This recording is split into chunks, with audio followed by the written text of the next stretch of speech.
Hi, I'm Mei Ling, and I'm 29 years old. Growing up Asian American has its challenges, especially being Chinese American like me. I've faced some unfair treatment because of my background.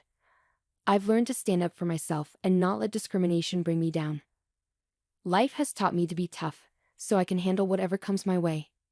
But sometimes people can still surprise me with their ignorance. Take my father-in-law, for example. He doesn't seem to understand how tough it can be to be different in America. Let me tell you about my family. My husband, Mateo, is from the Dominican Republic, and I'm Chinese American. We love exploring each other's cultures and traditions. Recently, Mateo's stepdad, Hiroshi, joined our family. He's also from East Asia like me, which I thought was cool. I was excited to have someone who understood my background. But things changed when Hiroshi came into our lives.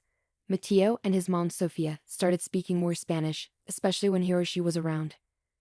At first, I didn't think much of it since Spanish is their first language. Plus, they weren't saying anything bad. I know because I speak Spanish too.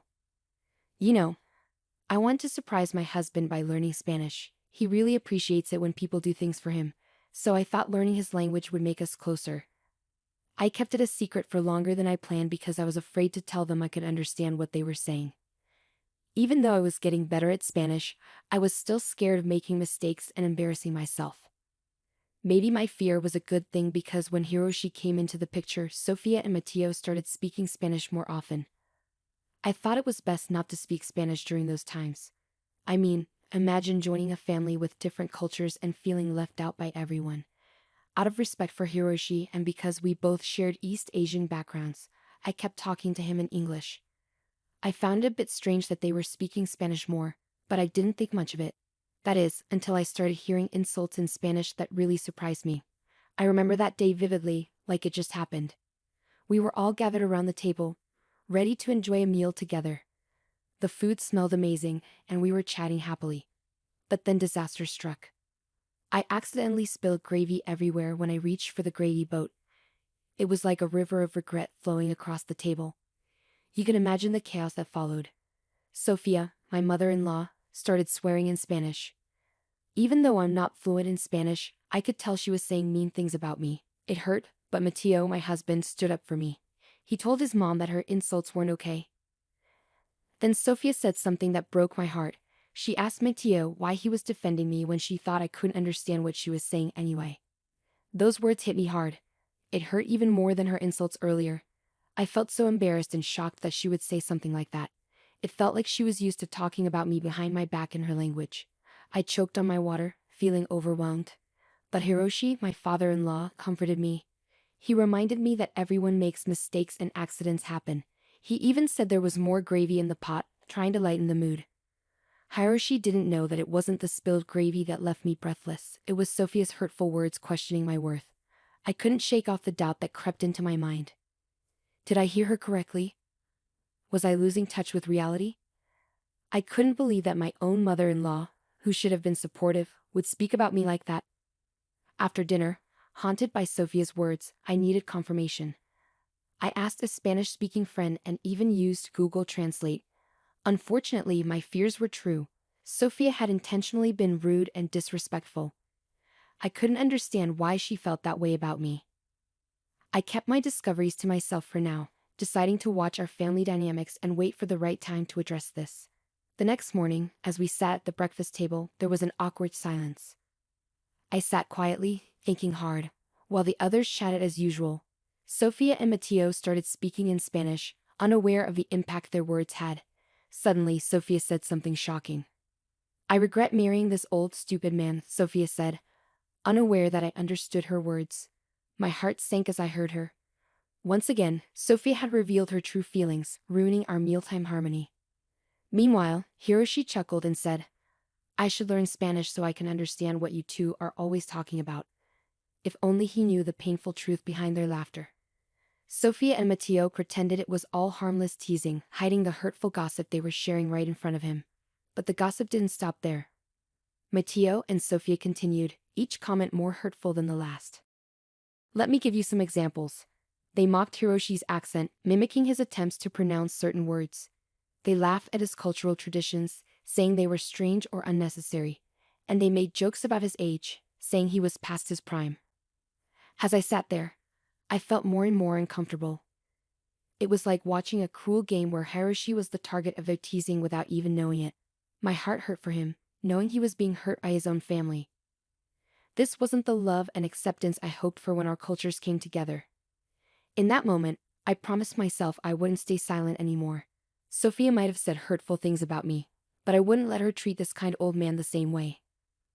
I knew I had to address the tension in our family to make them see the value of our diverse backgrounds and the importance of treating each other with kindness. As time passed, I became more determined to expose Mateo and Sophia's unkind treatment of Hiroshi. Armed with my phone, I started recording their hurtful conversations during meals. I wanted to show them their behavior and its impact. With each meal, I discreetly captured their words, knowing they would reveal the truth. As their insults grew harsher, Hiroshi started to notice something was wrong. He and I were constantly left out, and it was clear something needed to change. As Hiroshi felt more excluded, his lively spirit dimmed. I tried to guide our conversations in English to include everyone, but Mateo and Sophia always switched back to Spanish, shutting us out. Their gossip and insults towards Hiroshi ruined the atmosphere at meals. When I listened to the recordings, I realized something heartbreaking.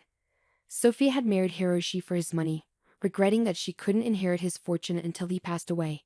I was shocked by her greed, and Mateo, my husband, not only joined in the insults but found them funny, supporting his mother's awful intentions. The realization hit me hard. How could I have missed their true colors? These were the people I trusted to embrace and celebrate our diverse family, yet they had betrayed that trust. I knew I had to do something, not just for Hiroshi's sake, but for the respect and love our family deserved. Late into the night, I listened to those recordings, steeling myself to confront Mateo and Sophia with the evidence of their cruelty. I knew it wouldn't be easy, but I couldn't let them continue hurting us. As I planned my approach, I promised myself I wouldn't let their toxicity ruin our lives any longer. Hiroshi deserved better, and so did our family. Determined to make a change, I geared up to confront Mateo and Sophia about their hurtful actions. But before I faced them, I knew one thing. Hiroshi needed to hear the truth first. He deserved to know. Gathering my courage, I approached Hiroshi, sensing his heavy heart. With a comforting smile, I asked, "Hey Hiroshi, how are you holding up?" He sighed and met my gaze, his vulnerability clear. "Mei Ling, it's been tough, honestly. I'm having a hard time fitting into this new family setup. The constant use of Spanish makes me feel left out, like I don't belong. Maybe I should consider those Spanish classes after all." Understanding his struggle, I nodded sympathetically. "I hear you, Hiroshi. It's been bothering me too. But there's something important I need to tell you." He looked intrigued, curious about what I had to say. "What's on your mind, Mei Ling?" Taking a deep breath, I confessed the secret I'd been keeping. "Hiroshi, I understand Spanish. I've been following every conversation Mateo and Sofia have had. They didn't know because I never joined in on the Spanish talks. I kept it to myself because I felt nervous and embarrassed about my language skills, but I do understand them completely." Hiroshi looked surprised. "Why didn't he tell them?" "I'm sure they would have helped you with your Spanish." I smiled sadly. "You're probably right, Hiroshi. I was just nervous and embarrassed. I wanted to surprise Mateo once I learned enough Spanish to have a real conversation, but I kept delaying it, worried he wouldn't be impressed. Still, maybe it's a good thing I didn't tell them." "Why do you say that?" "By keeping this secret, I was able to hear their conversations, and what I heard wasn't good. They had been talking about you behind your back, saying hurtful things. The language barrier protected them, but now they'll have to face the consequences." Hiroshi looked confused and concerned. "What do you mean? What have they been saying about me?" I took his hands in mine, speaking firmly. "Hiroshi, they've been making fun of you, mocking you, and saying mean things about you. It's been happening for weeks, and it's terrible that they can talk about you like that." His eyes showed a mix of surprise, hurt, and gratitude. "I don't know what to say. Thank you for telling me the truth. I never thought they would do something like this." "What exactly have they been saying?" he asked, bracing himself for the harsh reality. "Hiroshi, I know this is hard to hear, but I have to be honest with you. Sophia married you for your money, and both she and Mateo are waiting for you to pass away so they can inherit your fortune." As my words sank in, Hiroshi's disbelief turned into shock and confusion. "No, Mei Ling, that can't be true. Sophia loves me, and Mateo loves me too. They wouldn't do that. Are you sure you're being honest with me? Maybe it's you who's trying to deceive me. With determination, I assured him, Hiroshi, I wouldn't bring this up without evidence. I recorded their conversations, and you can hear it for yourself. Ask any Spanish-speaking person you know to confirm what they're saying. I then airdropped the recordings to Hiroshi's phone, letting him uncover the truth for himself. Days passed, and the tension between Hiroshi, Sophia, and Mateo grew thicker. I gave Hiroshi space to process everything. Then, one day, he pulled me aside, his face showing a mix of acceptance and gratitude. I owe you an apology. I doubted you, blinded by my love for Sophia. But after talking to my Spanish-speaking friends and listening to those recordings, I believe you. I can't believe they said such awful things about me. What did I do to deserve this? I know, Hiroshi, it's a lot to take in, and I'm sorry, but I felt you needed to know the truth. I've decided to get an annulment. I'm old, May. I can't waste time with people who don't care about me. It's just hard to believe you'll be leaving so soon. Leaving sounds like the right move. I think you should do it. This will be my last night here.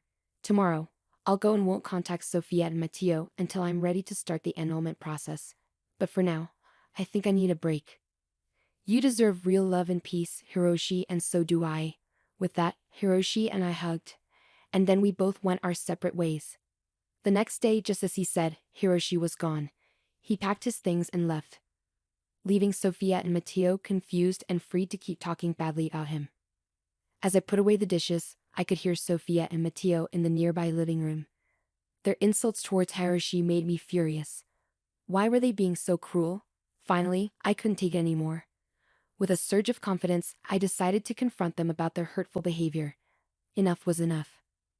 I know exactly what you've been saying about Hiroshi in your secret Spanish conversations, I said firmly.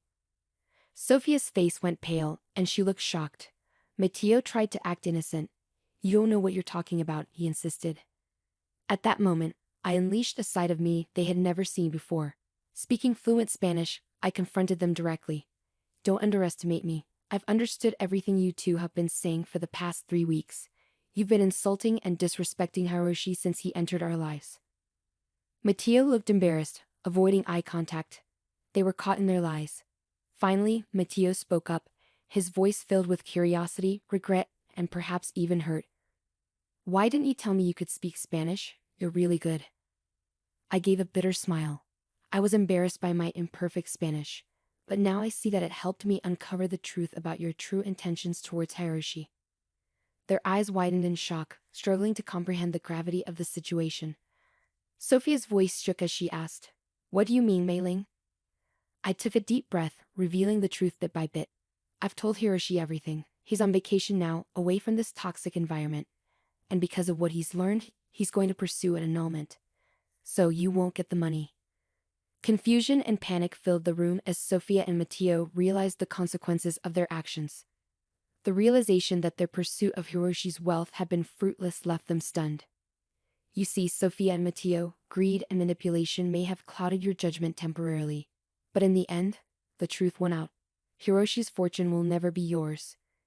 Your betrayal shattered his love and trust. As the reality of their actions sank in, Sophia and Mateo faced the consequences of their greed and deceit. The facade they had built around Hiroshi crumbled, and their dreams of an easy fortune vanished. In that moment, I stood firm, knowing I had spoken up for what was right, even if it strained our family's fragile harmony. Unfortunately, the damage had been done, and tension lingered between Mateo, Sophia, and me. Realizing the toxicity of the situation, I knew I couldn't stay any longer. If they could treat Hiroshi like that, who knows what they said about me? Their true colors had been exposed, and I couldn't ignore the toxicity in our relationship. Quietly, I started planning my exit. I reached out to Hiroshi for guidance and support. He, being the kind soul he was, encouraged me and even offered financial help to start anew. He knew I deserved better than the toxic environment we were in. I waited for the right moment to tell them I was leaving. The tension in the house was thick, with Mateo and Sophia carrying the weight of their failed scheme. They were angry and resentful, hiding any remorse they might have felt. With my preparations complete, I gathered the courage to make a clean break. The perfect moment came, and with my bags packed and determination in my heart, I faced Mateo and Sophia. I calmly told them that their actions had destroyed the trust and love between us. Staying in such a toxic environment would only hurt us more. Their faces twisted with anger and regret as they realized the consequences of their behavior. In that moment, I made my decision to leave. Standing tall, I asserted my worth and declared my independence. Their attempts to persuade me otherwise were futile. I had made up my mind, and nothing could change it. With a final farewell, I walked away from the toxicity that had plagued our lives, stepping into a new chapter. As I journeyed towards self-discovery and freedom, I carried the lessons learned with me. No longer would I be confined by others' expectations and judgments. I had found my voice and would use it to shape my destiny, leaving behind the negativity that once consumed me. It was time to embrace my strength and forge a path true to myself.